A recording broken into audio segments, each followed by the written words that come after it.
Selamat pagi, selamat datang kembali di channel ini. Mudah-mudahan kalian yang saat ini sedang terlilit hutang dimudahkan kerjaannya agar mampu melunasi hutangnya.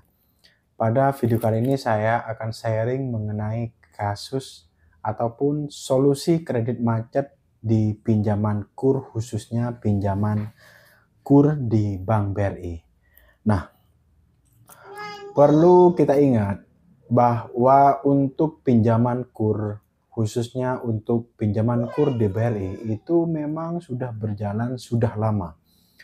Di mana bunganya itu, KUR merupakan program pemerintah yang bunganya disubsidi oleh pemerintah, seperti itu. Dan banyak kita jumpai bahwa pinjaman KUR itu rata-rata banyak yang pinjam itu di Bank BRI. Jadi tidak asing untuk para pelaku usaha ataupun pelaku UMKM, entah itu di pedesaan baik maupun di perkotaan, itu untuk pinjaman KUR itu biasanya ke Bank BRI, seperti itu. Nah, kenapa begitu ya? Karena ya memang yang fokus untuk kemudian menyalurkan fasilitas tersebut yaitu adalah pinjaman KUR dari Bank BRI. Nah, terlepas kemudian ada bank-bank lain yang juga menyalurkan, contohnya Bank Mandiri, Bank BTN, atau bahkan ada bank swasta yang juga ikut menyalurkan program tersebut, yang kemudian sekarang bukan cuma Bank BRI lagi yang menyalurkan pinjaman KUR tersebut. Nah, hal ini kemudian seiring berjalannya waktu, membangun sebuah bisnis, membangun sebuah usaha itu ternyata tidak mudah. Penuh tantangan dan perjuangan. Meskipun ada beberapa contoh yang kemudian modal dari usahanya tersebut dari pinjaman KUR, seperti itu. Ada banyak contoh yang sukses. Dan pada kesempatan kali ini yang saya mau sharing ataupun yang mau saya bahas adalah untuk para pelaku UMKM yang mengalami kredit macet dalam hal menjalankan ataupun mengembangkan usahanya melalui permodalan pinjaman KUR. Nah, sebelum kita mulai sharing pada kesempatan kali ini, saya minum kopi dulu.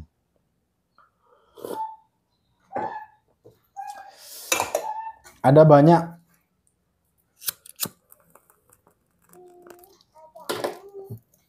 yang sudah berkomentar di video saya sebelumnya terkait dengan, "Bang, saya sudah mengalami kredit macet 1 tahun, saya sudah mengalami tidak mampu membayar 3 bulan, ada yang 1 tahun, 2 tahun, bahkan yang memang sudah 5 tahun lebih," seperti itu, di mana faktornya karena usahanya tidak sesuai dengan yang diharapkan, seperti itu.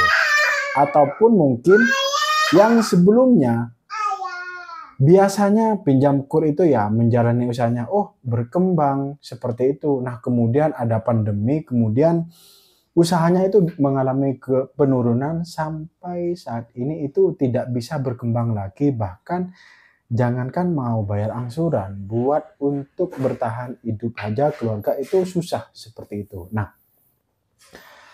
hal ini yang kemudian menjadi fokus ataupun konsen dalam pembicaraan dalam sharing video kali ini, karena kenapa pinjaman KUR banyak yang nunggak, ataupun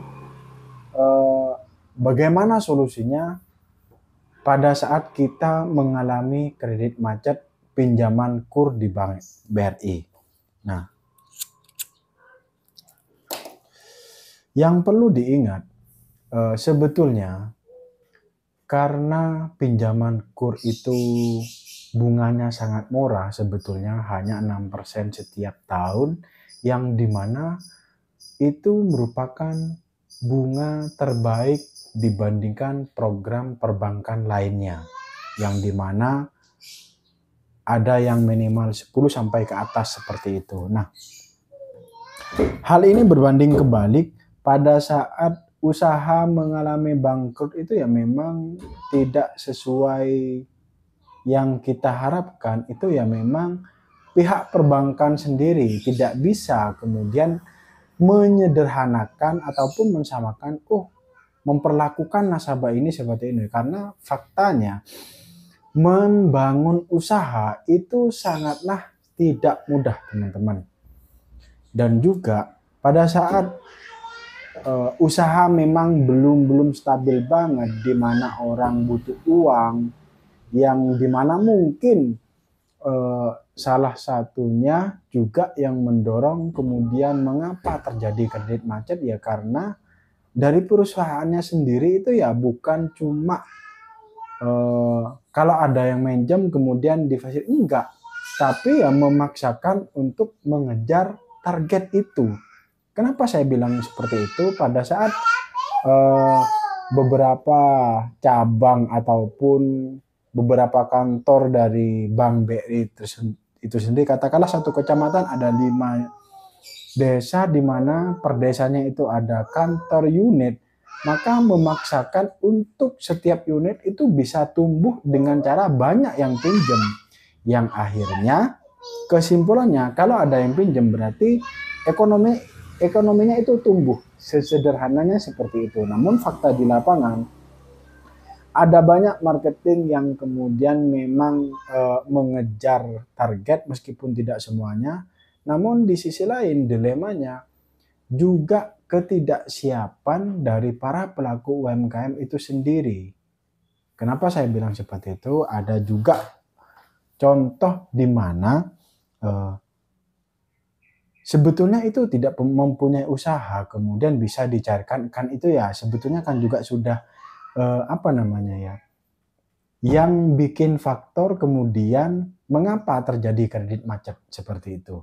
Nah, coba saya fokuskan dengan kejadian nasabah yang dulunya itu lancar membangun usahanya dengan pinjaman kur, bahkan top up berapa kali, namun di detik-detik terakhir atau sekarang tidak mampu membayar, yang kemudian sampai mungkin ada pemberitahuan dari perbankannya, dalam hal ini mungkin dari Bank BRI, jaminannya akan disita dan lain-lain, yang kemudian nasabah tersebut mengalami stres, depresi, bahkan kepikiran seperti itu.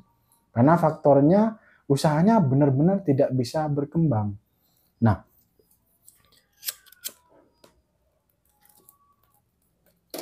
satu-satunya solusi yang paling konkret pada saat kita mengalami kredit macet, stop perbankan.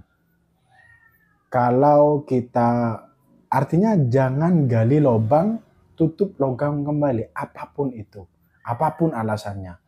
Yang bisa teman-teman lakukan adalah fokus dengan apa yang bisa dikerjakan saat ini. Contohnya, kalau teman-teman itu bertahan di usaha yang lama, ya udah fokuskan lagi seperti itu. Ataupun pilihannya kemudian ada pilihan lain, ada usaha baru yang dibangun, ya udah fokus. Bahkan kalau memang banting setir kemudian tidak, contohnya seperti saya bangkrut di usaha, kemudian saya coba cari keberuntungan di kerja ke orang seperti itu, apapun gitu. Dan itu merupakan salah satu solusi pada saat kita mengalami kredit macet. Nah, yang kemudian yang perlu disiapkan satu-satunya yaitu ya mentalnya teman-teman. Mental keberterimaan terhadap keadaan sekarang. Yang mungkin dulunya itu, saya bisa nih ngasuh. Nah, sekarang kan nggak bisa, ya udah dihadapin aja. Soal keperbankannya itu yang penting cukup dikomunikasikan dengan baik. Karena perbankan hanya sebetulnya, apalagi kayak BRI itu kan sebenarnya masih plat merah sebetulnya.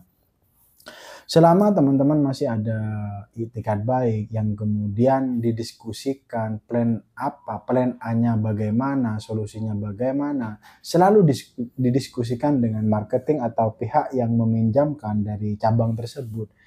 saya merasa masih ada solusi kecuali dengan bank-bank umum, contohnya bank swasta seperti itu yang dimana tidak ada penjaminnya seperti itu. Artinya masih ada kebijaksanaan. Saya menganggap dan saya masih merasa Bank BRI masih bisa nih. Yang penting itikat baiknya, bagaimana progres usahanya, yang kemudian bagaimana plannya untuk menyelesaikan kreditnya. Tujuannya itu aja sih. Oh ya Pak, saya memang belum bisa mengangsur saat ini. Saya fokus terhadap kerjaan dan kalau saya memang sudah pulih kembali, saya akan mengangsur seperti itu. Memang ini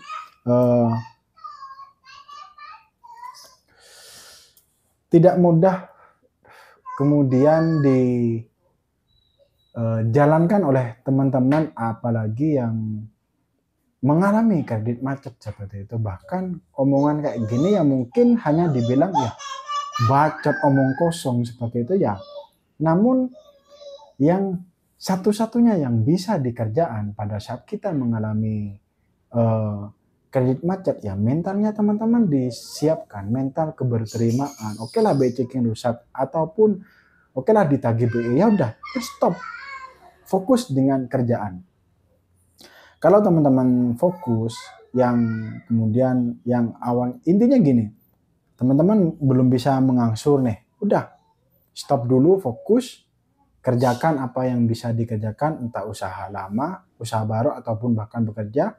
Nah, benarkan strategi manajemen keuangannya, berapa kebutuhan keluarga, kemudian berapa angsurannya seperti itu. Jika ya memang masih minus, terus berputar otak gimana caranya pendapatan ini biar tumbuh supaya bisa mengangsur kembali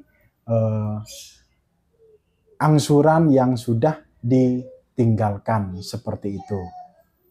Jika tidak, kalau teman-teman gerusak-gerusuk dan lain-lain bahkan sampai panik, yang ada teman-teman bukan menyelesaikan masalah tapi malah nambah masalah.